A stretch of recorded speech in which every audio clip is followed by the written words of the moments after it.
Hello everyone, welcome to always rice. तो आज इस वीडियो में हम लोग डिस्कस करने वाले हैं इंटरनेशनल रिलेशंस थियरीज का पार्ट 2। और इसमें हम लोग डिस्कस करेंगे लिबरलिज्म, न्यू लिबरल इंस्टीट्यूशनलिज्म। साथ ही साथ जो है उनके साथ कौन से ऑथर्स आपके रिलेटेड हैं and perpetual peace and complex interdependence से रिलेटेड कुछ इंपॉर्टेंट कंसेप्ट जो कि आपके एग्जाम के लिए बहुत ज़्यादा इंपॉर्टेंट है। उससे पहले आप लोगों के लिए एक अनाउंसमेंट है कि आपके एमसीक्यूज बैचेस शुरू हो चुके हैं for paper 1 and history, for commerce, for paper 1 and history, political science. So these are different types of batches. It is MCQs batches and victory batches. Okay, aspire batches for आपके computer science and उसके बाद से paper 1 and Sanskrit. तो अभी क्या होने वाला है कि ये जो है आपके बैचेस 7 जुलाई यानी कल से शुरू होने वाले हैं। और इसके साथ ही आपके लिए एक बहुत इंपॉर्टेंट अनाउंसमेंट है कि अगर आप 6 मंथ्स का सब्सक्रिप्शन ले रहे हैं तो ये वाला मंथ जो है आपके लिए बहुत ज़्यादा इंपॉर्टेंट हो सकता है अनअकैडमी का, क्योंकि इसमें 2 मंथ्स का आपको एक्स्ट्रा सब्सक्रिप्शन फ्री मिलेगा। अगर आप 12 मंथ का ले रहे हैं तो आपको 2 मंथ का एक्स्ट्रा सब्सक्रिप्शन फ्री मिलेगा, और ये आपके प्लस और आइकॉनिक सब्सक्रिप्शन दोनों पर ही वैलिड है।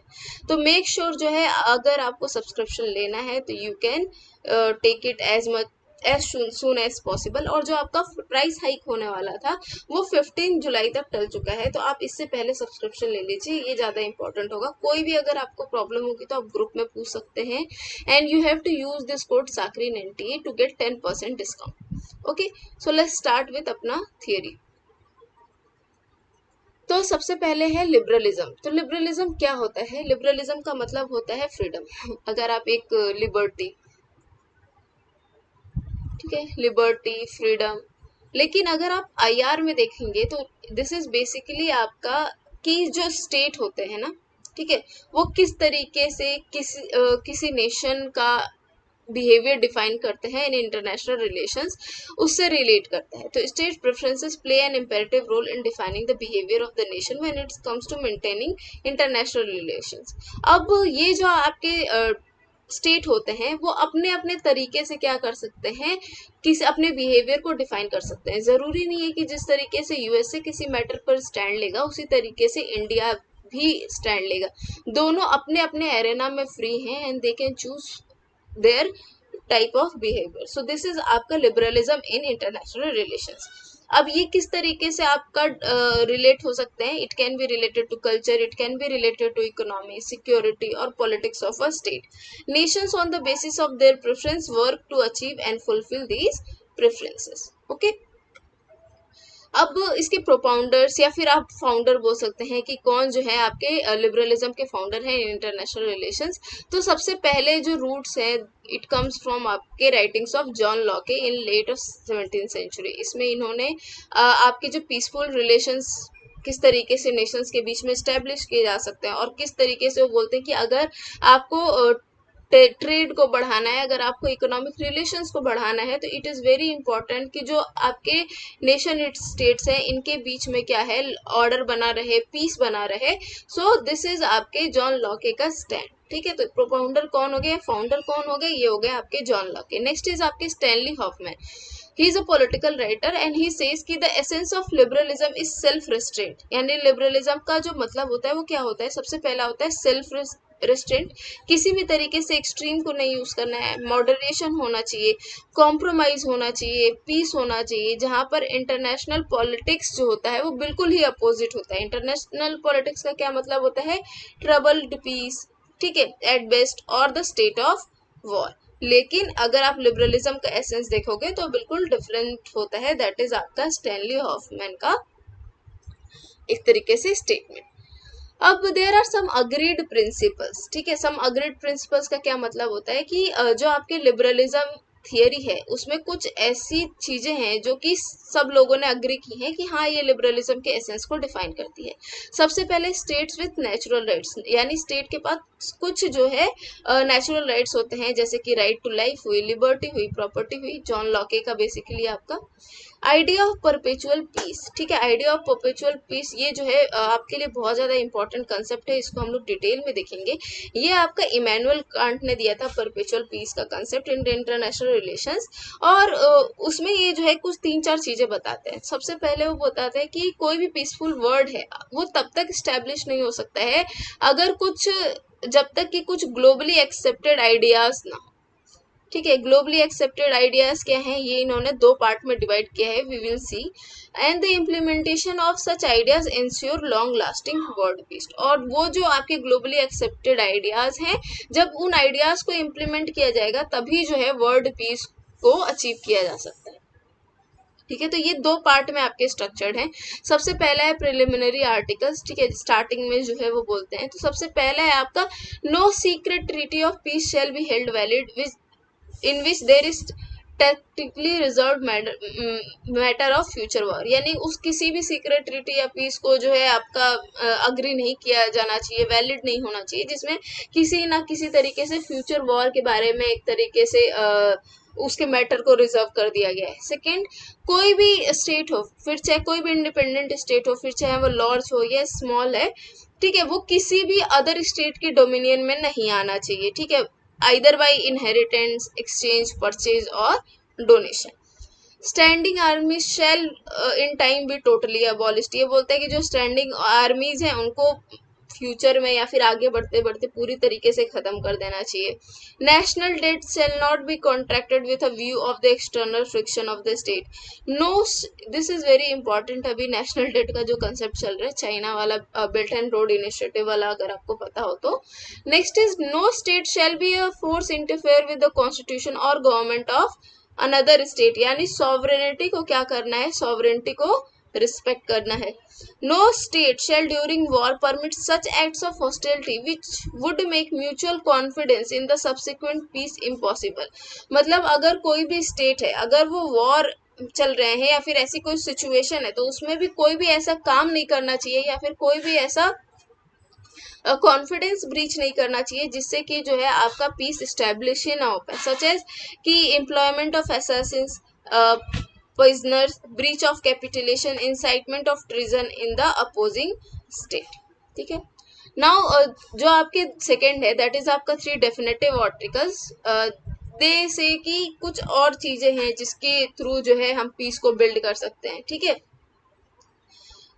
ये एक तरीके से फाउंडेशन होता है। सबसे पहला, the civil constitution of every state shall be republican, this is very very important, ठीक है, क्योंकि यहीं से जो है आपका डेमोक्रेटिक पीस थियरी का भी जन्म होता है। डेमोक्रेटिक पीस थियरी में बोलते हैं कि जो डेमोक्रेसीज हैं they do not go to war, ठीक है, this is what they try to say in democratic piece theory.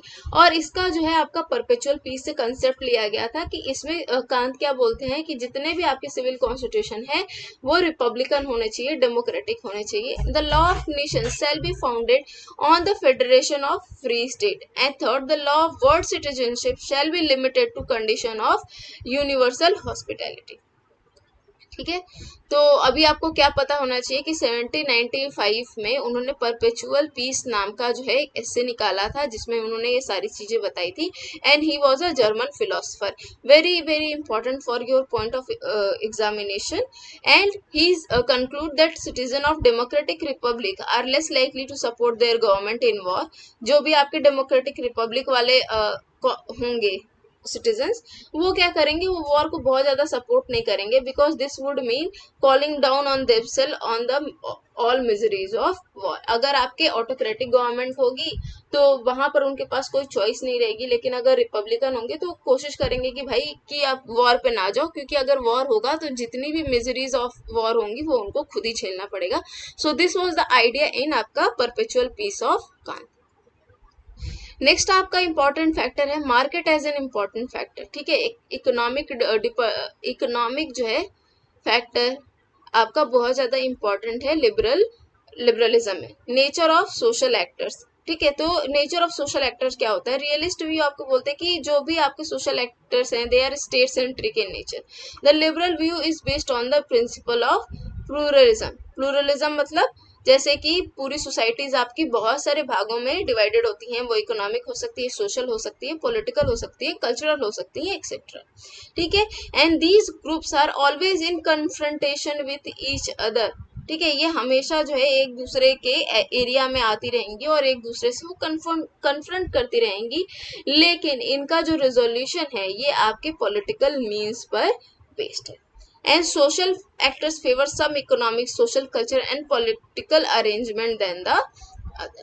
So this is आपका कुछ agreed principle and perpetual peace का कंसेप्ट। नेक्स्ट कम्स आपका new liberalism, very very important, ठीक है।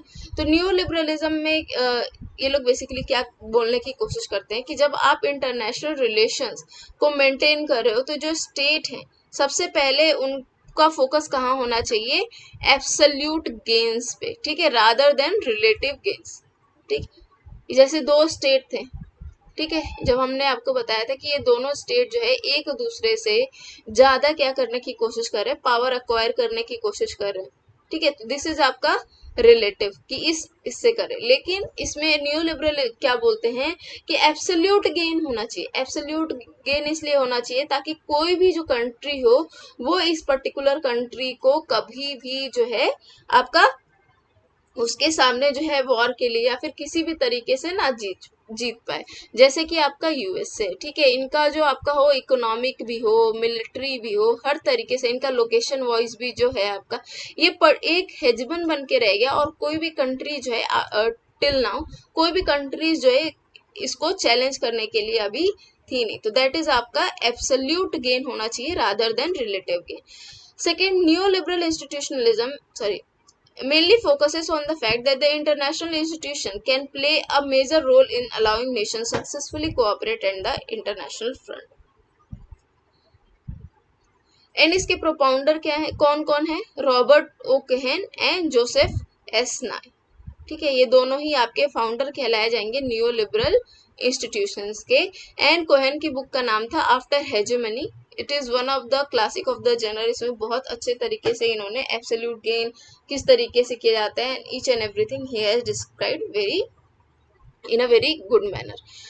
Next is आपका JS नाई, ठीक है, इनका जो जन्म हुआ था 1937 में हुआ था and he is an American political scientist. He is the cofounder along with Robert O Keohane the international relations theory of new liberalism. और 1977 में इनकी बुक आई थी पावर एंड इंटरडिपेंडेंस, और कोहेन के साथ ही इन्होंने कंसेप्ट दिया था कॉम्प्लेक्स इंटरडिपेंडेंस का, जिसको हम लोग अभी पढ़ेंगे एंड दिस इज इंपॉर्टेंट। तो कौन सी चीजें इंपॉर्टेंट है, कोहेन की book after hegemony and power and interdependence का जो कंसेप्ट है आपका जोसेफ नाई and Robert Cohen. So what is complex interdependence? Complex interdependence का मतलब होता है कि जिस तरीके से आपकी स्टेट्स हैं, ठीक है, दीज आर स्टेट्स, इनके बीच में क्या हो रही है, टाइज जो है इंक्रीज हो रही है, ठीक है, इन लोग के बीच में रिलेशंस बहुत ज्यादा क्या हो रहे हैं, इंक्रीज हो रहे हैं। तो these growing ties among state at the international levels इस तरीके से आ जाएंगी कि ये जो है इनका जो पूरा का पूरा सिस्टम हो जाएगा, ये ऐसे डिपेंडेंट हो जाएंगी कि ये जन्म देंगी कॉम्प्लेक्स इंटरडिपेंडेंस को, ठीक है। इस बहुत ज्यादा म्यूचुअली डिपेंडेंट हो जाएंगी एंड बहुत ही कॉम्प्लेक्स तरीके से हो जाएंगी, जिसकी वजह से क्या हो जाएगा कि कोई भी इशू का कोई भी हायरार्की नहीं रह जाएगा। जो आपके डोमेस्टिक एंड फॉरेन पॉलिसीज हैं, ठीक है, ये इतनी डिपेंडेंट रहेंगी कि इनकी जो पूरी लाइन है वो ब्लर हो जाएगी डोमेस्टिक एंड फॉरेन पॉलिसीज का। अभी आपको हम इसका एग्जांपल बताएंगे, लेकिन इसके 3 कंपोनेंट्स होते हैं। सबसे पहले मल्टीपल चैनल्स होता है, मल्टीपल इश्यूज होते हैं and decline in use and effectiveness of military force. For example अगर आप देखोगे कि चाइना जो है इन्होंने आपके श्रीलंका में हम्बनटोटा पोर्ट को क्या किया, डेवलप करने के लिए बोला। अब इसके बाद से क्या हुआ, जो आपके पोर्ट को इन्होंने डेवलप तो किया लेकिन डेट भी लिया, ठीक है, तो इस डेट को अब ये रिपे नहीं कर पाए। तो इन्होंने बोला भाई हमारा कुछ पार्ट है आप इस टेरिटरी का, इसको आप ले लो, ठीक है। तो क्या हो गया, एक तरीके से बहुत ज्यादा कॉम्प्लेक्स इंटरडिपेंडेंस का फिनोमेना हुआ, क्योंकि आपके टाइज इस तरीके से हो गए कि आपको जो है अपनी चीजों के साथ कॉम्प्रोमाइज भी करना पड़ा। तो जो सॉवरेनिटी है वो इफेक्ट हो जाती है। तो दैट इज आपका कॉम्प्लेक्स इंटरडिपेंडेंस। नेक्स्ट इज आपका न्यू लिबरल इंस्टीट्यूशनलिज्म। ठीक है, न्यू लिबरल इंस्टीट्यूशनलिज्म के भी सेम फाउंडर रहेंगे आपके जोसेफ नाई, ठीक है, एंड कोहेन। इसके अलावा भी कुछ इंपॉर्टेंट है जैसे कि जोसेफ एम ग्रिसो, इनकी बुक का नाम था anarchy and limits of cooperation, a realist critic of the newest liberal institution. इन्होंने बोला कि 3 वेराइटीज होती हैं आपकी न्यू लिबरल इंस्टीट्यूशनलिज्म की। सबसे पहला होता है फंक्शनलिस्ट इंटीग्रेशन, जो कि आपका 1940s एंड 1950s में डेवलप हुआ था। सेकेंड है न्यू फंक्शनलिस्ट रीजनल इंटीग्रेशन, जो कि आपकी 1950s एंड 1960s में आई थी। एंड थर्ड इज आपका interdependence theories in 1970s। Now what is new liberal institutionalism? New liberal institutionalism का मतलब होता है कि पूरे ग्लोबल लेवल पे जो है आपका, इफ वी सी, ठीक है, पूरे ग्लोबल लेवल पे जो आपके इंटरनेशनल इंस्टीट्यूशंस होते हैं वो आपके इंटरनेशनल फ्रंट पे कोऑपरेशन करने में बहुत ज़्यादा हेल्पफुल हो सकते हैं। ठीक है, इनका मतलब है कि इंटरनेशनल कोऑपरेशन तभी पॉसिबल है अगर आप इंटरनेशनल इंस्टीट्यूशन को क्या करो, स्टैब्लिश करो। सो दिस इज आपका न्यू लिबरल इंस्टीट्यूशनलिज्म। प्रोपाउंडर कौन है? जैसे कि अभी आपको बताया, रॉबर्ट कोहिन, जोसेफ नाई। इसके अलावा है Robert Axelrod, Robert Coase and Volker Rittberger and others. Other कौन से हैं? We will see. सबसे पहले आप ये देखिए कि इन्होंने न्यू लिबरल इंस्टीट्यूशन में बाकी लोगों के व्यूज के हैं। जो अदर्स हैं दैट इज हास, ये बोलते हैं कि जो रेजिम्स होते हैं वो mutually logical set of procedures होते हैं, रूल्स एंड नॉर्म्स होते हैं। ठीक है, regimes are what? These are mutual logical set of procedure, rules and norms.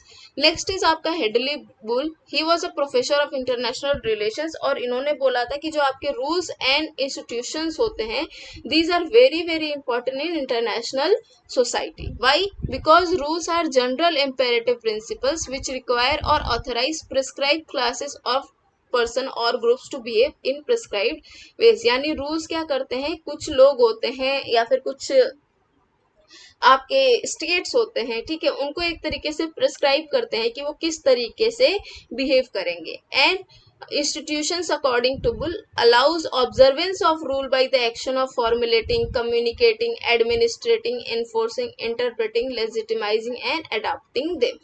तो आपके इंस्टीट्यूशन क्या करेंगे, इस रूल्स को किस तरीके से एडहेर किया जा रहा है, क्या इसका फॉलो किया जा रहा है, क्या इसमें कोई ब्रीच हो रहा है, और अगर ब्रीच हो रहा है तो किस तरीके से उसको एनफोर्स कराया जाए, ठीक है, किस तरीके से इन रूल्स को लेजिटिमेट बनाया जाए। These are the considerations of Hedley Bull. According to Keohane and Nye, regimes are set of governing arrangements that include networks of rules.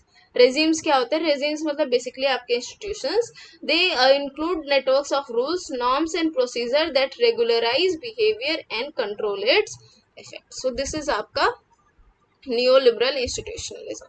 Next में हम लोग पढ़ेंगे आपके बिहेवियरल अप्रोचेस। इसमें आपके क्या क्या है? सिस्टम्स अप्रोच है, कम्युनिकेशंस है, डिसीजन मेकिंग है, मार्क्सिस्ट भी है आपके, dependency theory, world system theory, critical theory, and then we will come to constructivism. ठीक है, तो अभी आपको क्या करना है, you have to join this group PSIR by Ankita Gupta. ठीक है, ये आपका टेलीग्राम ग्रुप है। इसमें आपको हम डेली क्वेश्चन देते हैं, पेपर 1 कभी कभी होता है, मैक्सिमम आपके पॉलिटिकल साइंस से क्वेश्चंस होते हैं। डेली कम से कम एक पोल किया जाता है, तो इफ़ यू वांट कि आप उस क्वेश्चंस का पार्ट बनो तो यू कैन ज्वाइन। वहाँ पर कोई भी अपडेट होता है हम आपको दे देते हैं। इसके अलावा you can join always rise UGC net channel, always rise UGC net channel.